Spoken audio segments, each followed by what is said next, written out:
Bonjour à toutes et à tous, bonjour aux exposants, aux visiteurs et bienvenue à ceux qui nous rejoignent sur le deuxième plateau d'Esprit Meuble TV. Alors, nous allons parler cet après-midi de l'évolution du rythme de renouvellement de notre mobilier. Pour parler de ce sujet, j'ai avec moi Alexis Moreau de la Cogedim. Bonjour. Et Christophe Gazelle de l'IPEA. Bonjour. Qu'on ne présente presque plus puisque Christophe était déjà là ce matin. Alors pour ceux qui nous rejoignent, ce matin nous avons décrypté une étude réalisée par Sofinco, pour Sofinco, par l'IPEA. Et il ressortait de cette étude quelque chose qui nous a paru très intéressant, puisque l'étude comparait la consommation de mobilier des Allemands et des Français. Et il apparaît que les Français, contrairement aux Allemands, renouvellent leur mobilier en fonction de leurs étapes de vie et pas en fonction de leurs envies.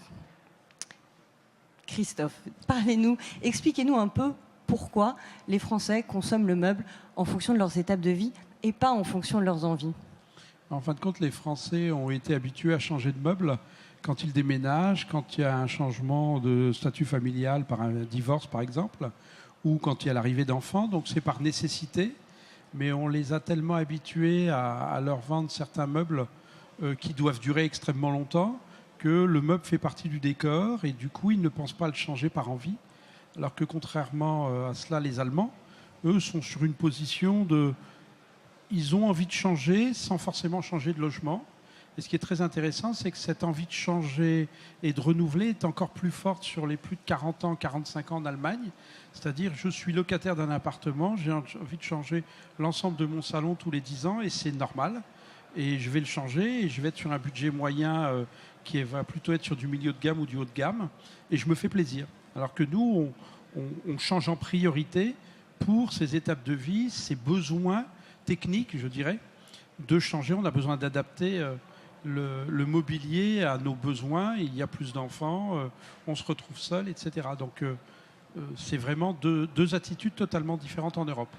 Alors je crois qu'il y a quelque chose qu'il faut qu'on pose de manière très claire avant de se demander comment on va essayer d'inciter les Français à renouveler davantage leur mobilier. C'est que vous nous éclairiez sur le lien extrêmement fort qu'il y a entre le marché de l'immobilier et celui du mobilier. Le meuble en France est depuis longtemps totalement lié au rythme de l'immobilier, c'est-à-dire que quand je deviens propriétaire ou accédant à la propriété, eh bien, j'investis dans mes meubles, alors que chez nos voisins outre-Rhin, je peux être locataire, comme je le disais, et acheter du mobilier relativement cher. Donc l'investissement financier dans le mobilier passe par le fait d'être propriétaire et j'investis du coup dans la totalité de ma maison. Et donc c'est un patrimoine. Et donc cette notion patrimoniale française, c'est un peu ce qu'on entendait ces jours-ci en économie sur le poids des rentiers dans l'économie française. C'est quelque chose d'extrêmement fort. Alors que l'allemand va être sur une valeur d'usage et il peut vouloir du mobilier en valeur d'usage et être prêt pour l'usage à payer extrêmement cher des produits sophistiqués. Donc on a des attitudes. Et quand on regarde, on a travaillé avec nos amis de Rexecode, le cabinet d'analyse et de conjoncture économique. Eh bien, on a travaillé avec eux sur l'analyse des ventes de meubles sur 30 ans comparées aux mises en chantier de logements neufs.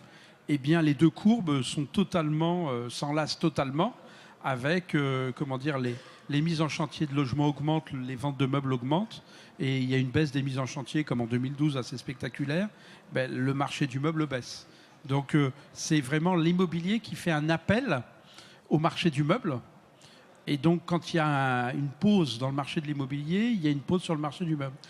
Le lien est immédiat entre les deux ou il y a quelques mois de 12 décalage? à 18 mois de décalage qui est assez spectaculaire en observateur. C'est toujours facile, comme je dis, d'être observateur, mais ça fait quelques années que je regarde ce qui se passe sur le marché du meuble.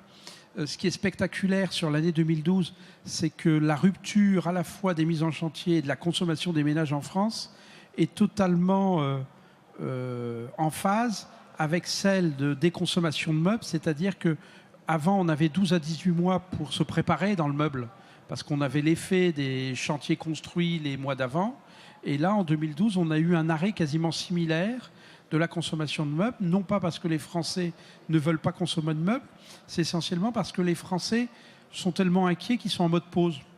Et on en parlait ce matin, pour se faire plaisir dans la maison, en fin de compte, il faut les rassurer en permanence. L'envie est présente, il faut passer à l'acte. Et pour revenir au rythme mobilier et immobilier, quand vous regardez dans les statistiques américaines du meuble, eh bien, il y a certains meubles qui sont directement associés à la fédération, l'équivalent de la fédération du bâtiment, et à la construction, et non pas au secteur du meuble en industrie.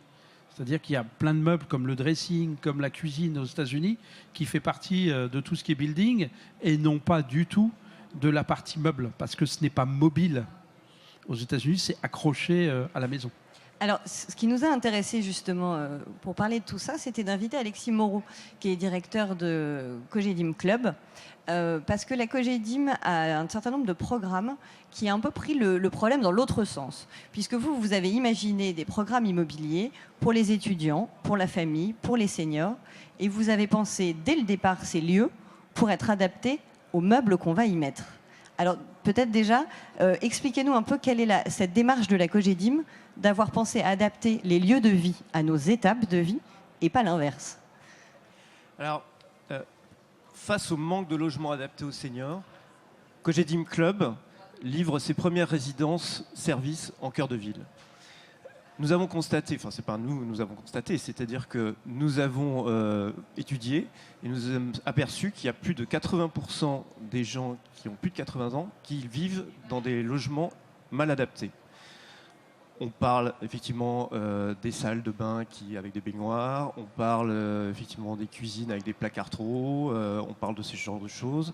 Il y a des risques pour ces personnes-là à habiter dans leur logement. Et donc, effectivement, le groupe Altarea Cogedim a réfléchi et propose des résidences-services en cœur de ville, des logements adaptés pour ces seniors. Effectivement, ces logements sont meublés. Et donc nous adaptons aussi le mobilier pour que ces seniors puissent vivre en toute sécurité dans leur nouveau logement. Alors, parce qu'effectivement, il y a les résidences-services qui concernent les seniors. D'une manière générale, la Cogedim, je crois, a aussi des résidences pour les étudiants, des résidences pour les familles. Et systématiquement, l'idée d'envisager comment on va le meubler et qu'on puisse le meubler avec des meubles adaptés, c'est quelque chose que vous prenez toujours en compte au départ de chacun de ces projets. Alors, la spécificité des résidences seniors chez Cogedim, c'est que nous les réalisons et nous les exploitons dans la durée. Quand nous faisons des résidences étudiants ou des logements en accession, nous sommes juste promoteurs. Nous ne exploitons pas effectivement nos logements puisqu'ils sont vendus en VFA. Mais nous avons une réflexion en amont sur ce type de logement, c'est-à-dire que nous avons une équipe d'architectes intégrés qui réfléchit sur les plans, qui mettent le mobilier dans le logement pour regarder des normes d'habitabilité et pour que l'ergonomie du mobilier soit le plus respectée. Alors ça, l'ergonomie, on en a beaucoup parlé ce matin dans l'étude commandée par Sofinco à l'IPEA. C'est vraiment une attente extrêmement importante des Français. Donc c'est quand même intéressant et même presque incroyable de se dire qu'au fond, peu de promoteurs et de constructeurs envisagent dès la construction des lieux pour qu'on puisse les meubler d'une manière ergonomique. Oui, parce que chacun est dans son univers. En fin de compte, une des caractéristiques, par exemple, ces 10 dernières années, c'est la volonté du consommateur d'avoir ce que l'on appelle du panoramique. Il a voulu un écran télé panoramique, il a voulu un On lui a vendu un canapé panoramique. Il a voulu des baies vitrées plutôt que des fenêtres, c'est panoramique. Il veut un buffet relativement long et bas panoramique. Donc tout ça s'est étalé dans la pièce et comme chacun travaille de son côté jusqu'à maintenant, et c'est extrêmement intéressant des initiatives comme ça d'acteurs de la construction, de réfléchir à l'association des deux. Il faut savoir que dans les années 60, il y avait eu beaucoup de réflexions avec toutes les créations de logements sur cette association entre mobilier et immobilier, et qu'après on l'a un petit peu abandonné, chacun a poursuivi son parcours. Un des éléments qui a fait qu'il y a eu deux chemins qui se sont un petit peu séparés, c'est le fait qu'il y a eu aussi l'engouement pour la maison individuelle. Et donc, il y a eu des constructeurs de maisons individuelles qui ont pensé leur maison individuelle. Et puis, après, on les meublait comme on voulait. Alors que le fait de revenir à des réflexions de logement collectif, ça amène une réflexion globale des espaces privés, des espaces publics, des services privés, des services publics. Et donc, c'est extrêmement utile parce que le consommateur, dans la vie de tous les jours, a besoin d'ergonomie. Quand on voit dans son attente certains produits qu'on lui a vendus en très grande quantité, qui sont des canapés avec des assises très basses et des assises très profondes, arrivé à un certain âge, le consommateur n'arrive pas à se relever de ces canapés, c'est trop bas pour lui. Et donc, il cherche une assise qui soit plus confortable, plus ergonomique, mais il faut pouvoir l'interroger. Il y a eu beaucoup de recherches faites dans ce domaine-là, mais c'est difficile pour le consommateur de s'y retrouver. Donc c'est certain que si on lui fait des offres de logement qui sont associées à cette fonction d'usage et de confort, parce que c'est réellement du confort au quotidien, on a toutes les chances de transformer, de créer de la valeur sur le marché, en sachant que ici, sur un salon comme Esprit Meuble, il y a énormément de fabricants qui ont réfléchi à l'adaptation des produits à un vieillissement de la population française, qui ont beaucoup, pour certains, trouvé des solutions, mais toute la difficulté, c'est la mise en marché, c'est-à-dire de dire aux consommateurs que ça existe. S'il y a des produits immobiliers qui peuvent relayer et travailler sur une adéquation totale entre l'enveloppe et son contenu dans une logique de confort et d'usage, c'est magnifique. Et alors, justement, quel type de mobilier vous imaginez, vous choisissez pour ces résidences seniors ? Alors, je vais vous répondre, je vais rebondir effectivement sur ce que vous venez de dire. C'est très important pour nos seniors de montrer le mobilier in situ, c'est-à-dire nous faisons des appartements témoins et on leur montre effectivement l'ergonomie, la praticité du mobilier. Vous avez parlé d'assises, effectivement. Alors nous, ce qu'on essaye de faire, c'est que effectivement, on rehausse les assises, on fait des assises qui soient plus fermes, avec des accoudoirs un peu plus larges, enfin ce genre de choses. On évite les angles sur les tables, on rehausse les tables basses, ce genre de choses. Mais on essaie de faire en sorte que ça ne se voit pas, c'est-à-dire que ça ne soit pas assimilé tout de suite à du senior. C'est-à-dire que dans le look, ça ne se voit pas. On est dans une pièce qui pourrait être une pièce On ne stigmatise pas les seniors. Exactement. Voilà, donc on fait nos résidences ont plus l'air de résidences cœur de ville que de maisons de retraite. Voilà. Alors, il y a aussi l'aspect, ça on n'en a pas parlé, du mobilier qui est dans les espaces communs, puisqu'il y a quelques espaces communs dans nos résidences, des salons, salles de restaurant, etc. Expliquez-nous juste, pour qu'on comprenne bien, comment s'organise une résidence senior. Voilà, donc vous avez les parties privatives, en fait, qui sont des appartements qui sont privatifs, c'est des vrais logements, qui sont généralement plutôt des 2 pièces, mais des vraies 2 pièces qui font 42-43 mètres carrés, avec des cuisines ouvertes, donc du mobilier de cuisine avec 6 éléments, meubles bas et meubles hauts, mais pas trop haut pour qu'ils puissent quand même accéder au placard. Avec une cuisine donc, qui se fond dans le décor du séjour. Et on évite les couloirs, donc on fait le moins de portes possible. Après, on a une chambre à coucher qui est grande, puisqu'elle est en norme handicapée, donc on a la place de mettre des grands placards. Donc on a de l'espace, c'est une fluidité à la circulation. Voilà. Une sécurité aussi, j'imagine. Une sécurité, bien sûr, puisque, comme je disais, on évite le mobilier pointu, ce genre de choses, hein, des placards qui se referment. Donc, on a des amortisseurs, on a des modes push and pull sur les tiroirs. Et puis, dans les salles d'eau, on a évidemment de l'antidérapant au sol. C'est des douches à l'italienne.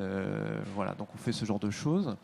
On a effectivement des barres d'appui, mais ça ne se voit pas parce qu'elles sont en inox. Donc elles sont, on peut dire que c'est des porte-serviettes quelque part.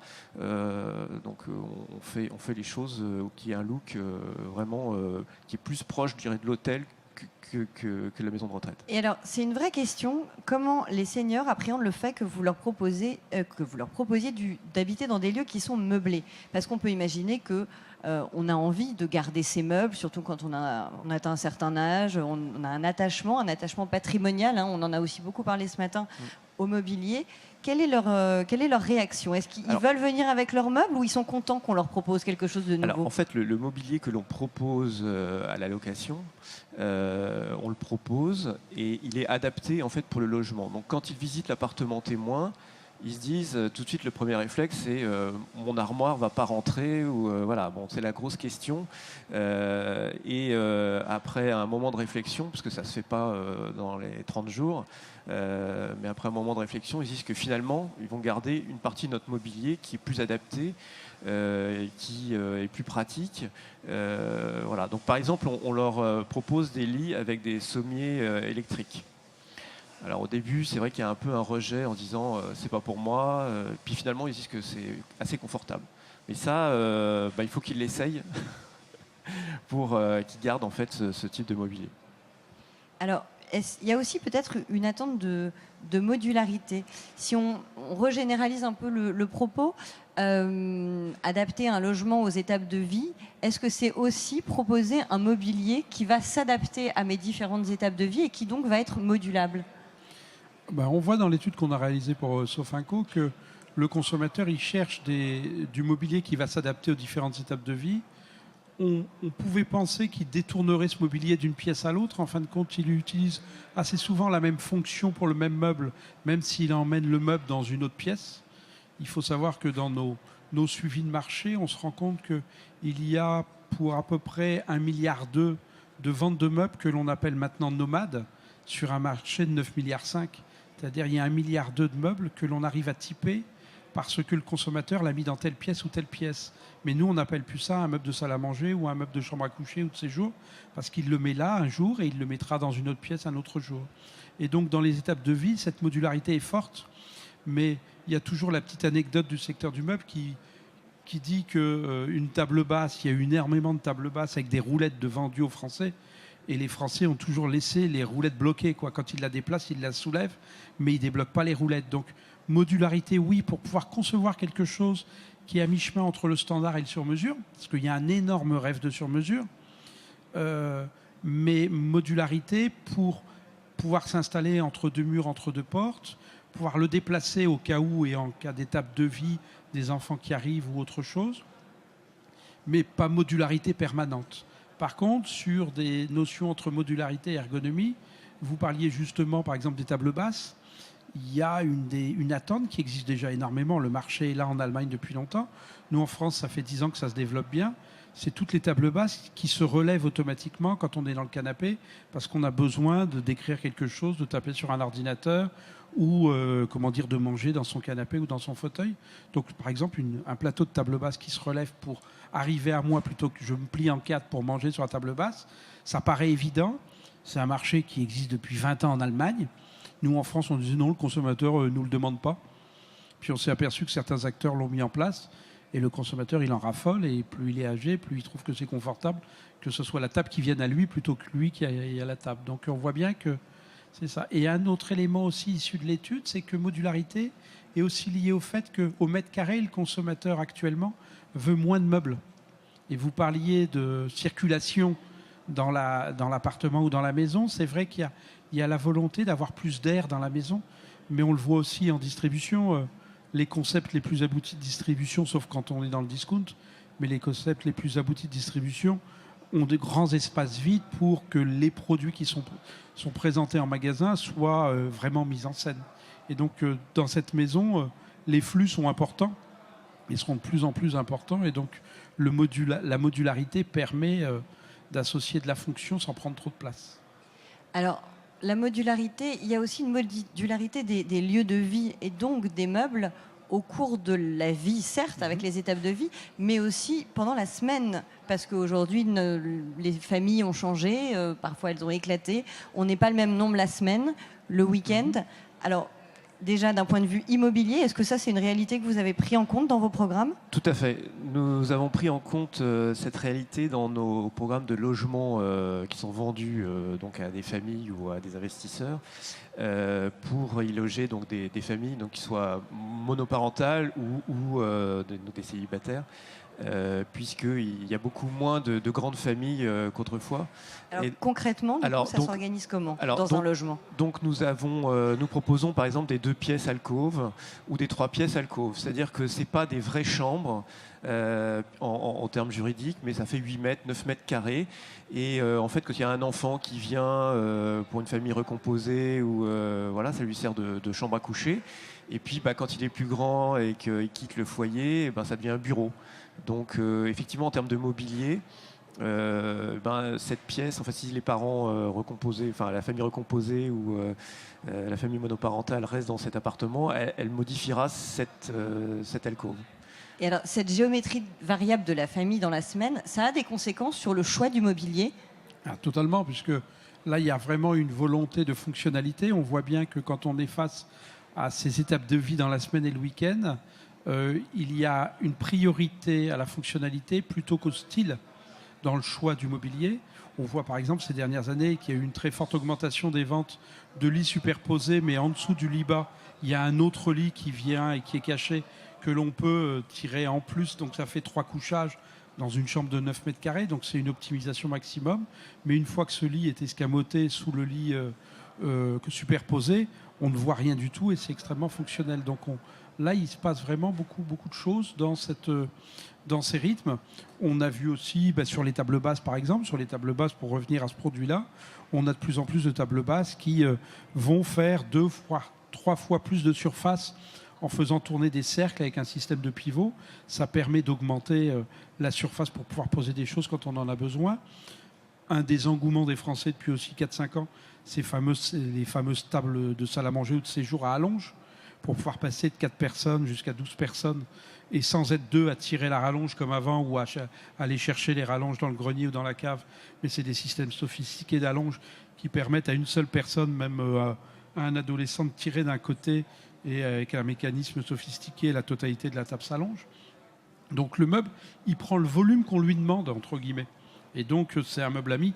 Il répond à nos attentes et à notre rythme en fonction des besoins que l'on a. Et on voit bien que, par exemple, il y a aussi le développement de canapés avec des sommes de chauffeuses, comme on connaissait dans les années 70, parce qu'on veut pouvoir moduler la longueur de son canapé et enlever un bout de chauffeuse pour pouvoir mettre dans la chambre quand il y a des ados qui viennent le week-end, et puis raccrocher sa chauffeuse avec un système d'accroche pour remettre dans le séjour en semaine en rythme normal. Mais on ne sait jamais maintenant si le rythme normal est la semaine ou le week-end. Vous parliez de modularité tout à l'heure en disant les Français ont adoré qu'on leur propose des tables qui se relèvent. Est-ce qu'aujourd'hui, une des problématiques du meuble, c'est pas de ne pas assez proposer des choses ? Parce que vous dites, les fabricants disent, on ne nous le demande pas. Mais est-ce qu'au fond, si on leur propose des choses, les Français, ils sont pas prêts à des nouvelles choses et à acheter de nouveaux meubles qu'ils ne connaissent pas et qu'ils n'imaginent peut-être pas ? Alors, ce qui est intéressant dans la filière meuble actuelle, c'est que les fabricants, vraiment, avec une expression familière, ils se décarcassent vraiment pour proposer plein d'innovations, plein de nouveaux produits. La distribution, elle propose des choses. Le seul souci, c'est qu'on est dans une période qui est économiquement étendue. Le ratio de rentabilité d'un magasin de meubles au mètre carré n'est pas un ratio des concepts de mode, etc. Et on change de meubles peu fréquemment. Ce qui fait que le temps que le consommateur réalise qu'il y a des innovations, qu'il y a de nouveaux produits chez les fabricants qui sont transcrits chez les distributeurs, comme on ne va pas dans un magasin de meubles tous les jours et qu'on change de canapé tous les 15 ans, quand on pose la question au consommateur, une chambre à coucher, il nous dit tous les 20-25 ans. Et il faut augmenter le nombre de points de contact avec lui pour lui montrer les choses, pour pouvoir démontrer et lui donner envie. Mais l'innovation, elle est là, et on le voit sur le salon. Hein, l'innovation, elle est chez les fabricants, elle est chez les distributeurs. Le seul souci, c'est que ce n'est pas des pots de yaourt. Donc, quand je vends des pots de yaourt en grande distribution alimentaire, je vends un nouveau pot de yaourt. Les gens le goûtent, ils l'aiment, ils en rachètent un autre la semaine suivante. Nous, même s'ils ont aimé notre canapé et qu'ils l'ont acheté, ils vont en racheter un dans 15 ans. Alors, on aimerait bien que ça se ramène à 10 ans. Mais au mieux, c'est 10 ans. Donc, c'est toute notre idée d'augmenter les points de contact. Et on le verra tout au long du salon. Un des éléments clés pour augmenter le point de contact, c'est le digital. C'est-à-dire, je vais chez les gens pour leur démontrer des choses et leur dire, vous savez, ça existe ça, ça existe ça, ça existe ça. Et c'est tout le travail de toute une profession dans les mois à venir. Alors, on a aussi beaucoup parlé de fonctionnalité depuis le début. Et au fond, j'ai envie de revenir à ce sujet-là avec vous parce qu'on est assez étonnés. Aujourd'hui, les 3/4 des promoteurs se désengagent de cette idée, et notamment de celle du rangement, qui est une vraie problématique de mobilier et d'immobilier. Or, vous proposez justement, dans ces résidences que vous proposez, des solutions de rangement, de dressing et tout ça, là où vos concurrents, les 3/4 du temps, ne mettent même plus de placards dans les résidences qu'ils conçoivent. Oui, vous avez raison, parce que nous sommes en résidence-service. Et donc, les résidences-services, ça regroupe donc les résidences étudiants, les résidences tourisme affaires et les résidences seniors. Et nous, dans nos résidences seniors, c'est un vrai service que l'on rend aux seniors quand ils arrivent, puisqu'ils ont déjà une cuisine tout équipée. Les meubles de salle d'eau sont aussi posés et on lui propose un certain nombre de mobiliers aussi meublants, enfin qu'on peut déplacer. Et on va même jusqu'à poser les rideaux et on lui propose plusieurs types de rideaux. Puisque ça, c'est vrai que quand vous arrivez dans un appartement, quand vous avez un certain âge, s'il faut que vous choisissiez vos meubles de cuisine, les faire poser, etc., c'est un vrai travail. Et donc, c'est un vrai plus pour les seniors qui arrivent dans nos résidences. Du coup, vous poussez quand même extrêmement loin les attentes de sur-mesure vis-à-vis de vos clients. Oui, alors ce qui se passe, c'est que dans l'immobilier, on essaye de faire les choses les plus tramées possibles, mais tous les appartements ne se ressemblent pas, même si ce sont des 2 pièces. Et donc, quand on étudie l'habitabilité des logements, que l'on positionne virtuellement le mobilier avant de finaliser les plans, on positionne donc le mobilier. Alors, il y a certains meubles qui sont standards d'un appartement à l'autre, mais d'autres qu'il faut adapter. Et donc, dans certains cas, on fait du demi-sur-mesure. C'est-à-dire, c'est de la finition, c'est du choix de matériaux, du choix de couleurs, c'est ça la demi-mesure ? Non, c'est plus dans la forme. Par exemple, si on parle de placard, vous avez certains placards qui seront adaptés dans le fond du placard. Par contre, la porte sera la même. Parce que, pour rebondir sur cette histoire de sur-mesure, là encore, c'est une énorme attente du consommateur français, le sur-mesure. C'est une énorme attente. Et pour revenir sur ce que vous disiez sur le fait que les logements, pour des questions d'économie du mètre carré, il y a moins de placards dans les chambres à coucher. C'est vrai que c'est désagréable pour le consommateur. C'est plutôt pas mal pour notre marché parce que ça va nous permettre de leur vendre pas mal d'armoires dressing du coup. Parce que depuis 30 ans, on leur livrait des appartements où dans la chambre, il y avait déjà une niche avec des portes pour pouvoir ranger ses vêtements. Le fait que là, il y a beaucoup de livraisons avec des chambres où il n'y a pas de placard, il va bien falloir acheter une armoire dressing pour pouvoir ranger toutes ces affaires. Donc, pour le marché du meuble, c'est plutôt sympathique.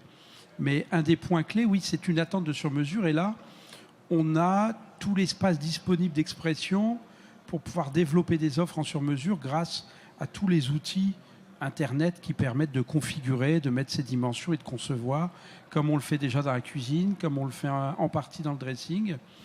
La préparation par le consommateur et sa famille de son projet de sur-mesure à la maison sur une tablette qu'il pourra après réaliser en magasin, c'est vraiment une des parties importantes du développement du meuble et ça va beaucoup plus loin que le composable et le modulable, puisque là on est vraiment à dimension.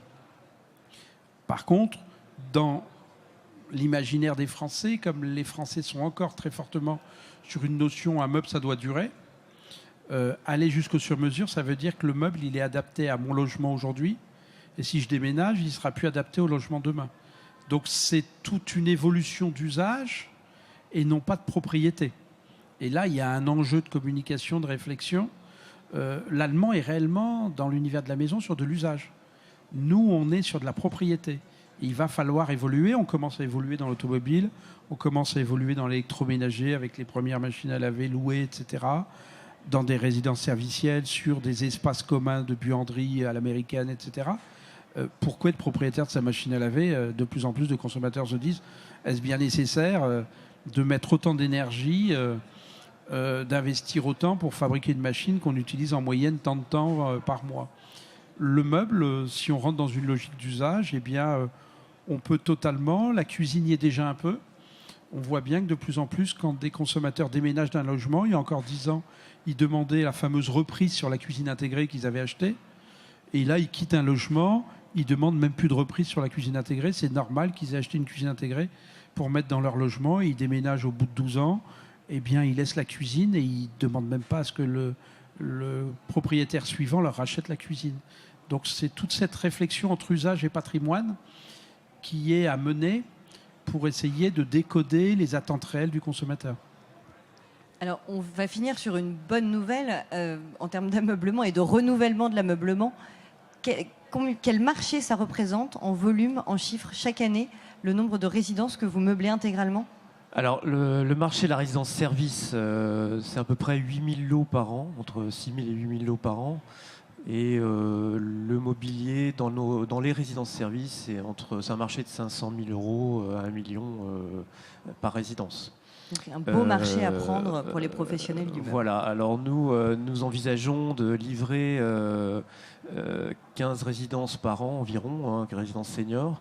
Donc en mobilier, ça peut représenter, ça fait 1500 lots, on va dire, par an.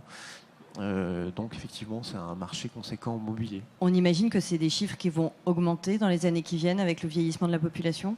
Alors tout à fait, puisque nous ne sommes pas le seul acteur, le seul groupe à proposer des résidences-services. Nous sommes plusieurs et les résidences, on pense qu'il y a un manque de 50 000 logements en résidence senior sur les 10 prochaines années. Et ben donc des belles perspectives pour les professionnels du meuble. Merci beaucoup, merci Alexis Moreau, merci Christophe Gazelle. Merci. Merci beaucoup.